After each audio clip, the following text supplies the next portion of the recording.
Bonjour, mon nom est Jean-Baptiste Gouache, je suis avocat d'enseigne, expert de la Fédération française de la franchise. Je souhaiterais vous parler de la fiscalité de la détention des marques. La question que je vais poser, c'est faut-il, pour vous, enseigne, détenir vos marques en France ou est-ce que vous avez intérêt à les détenir au Luxembourg? Bon, très souvent, la marque est un actif important pour les enseignes. La marque est concédée aux franchisés, aux distributeurs. Elle est souvent détenue par la société qui exploite le réseau, une société française. Les redevances de la licence de cette marque sont fiscalisées en France, soumises le plus souvent à l'impôt sur les sociétés, à son taux normal de 33 1/3. Prenons l'hypothèse d'un réseau qui remonte 2 millions d'euros de résultats liés à des redevances. Imposé à 33%, ça fait 660 000 euros d'impôt sur les sociétés.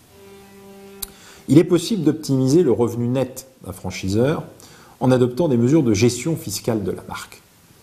Ainsi, un certain nombre de pays peuvent offrir des régimes fiscaux plus attractifs pour les sociétés qui ont par exemple pour objet de détenir et de gérer des marques.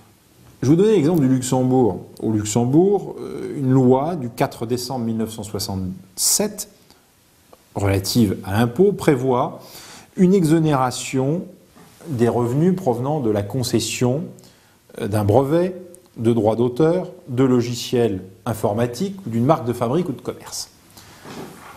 En pratique et en clair, si vous bénéficiez du régime de faveur au Luxembourg, les revenus de votre marque seront taxés à un taux effectif d'impôt de 6%. Reprenons donc notre exemple d'un franchiseur qui réaliserait 2 millions d'euros de résultats. Taxé à 6%, cela fait un impôt luxembourgeois de 120 000 euros. Rapprochons-le maintenant des 660 000 euros qu'il aurait payés au fisc français, et vous voyez que l'économie réalisée, peut-être dans cet exemple de manière un peu caricaturale, est de 440 000 euros. Ça est tout à fait significatif. Et il y a donc là, pour les réseaux, dès lors que les volumes de redevances sont suffisants, une possibilité très claire d'optimiser leurs résultats nets et donc de dégager des ressources supplémentaires pour l'investissement, pour le développement du réseau.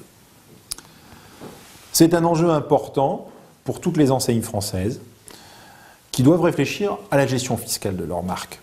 C'est pourquoi le cabinet Gouache Avocat s'est doté des compétences d'un avocat fiscaliste, et ce de manière un petit peu originale dans le paysage des avocats conseils en matière de franchise, pour traiter ce type de problématiques et aider les enseignes à mieux gérer fiscalement la détention de leurs droits de propriété intellectuelle et industrielle.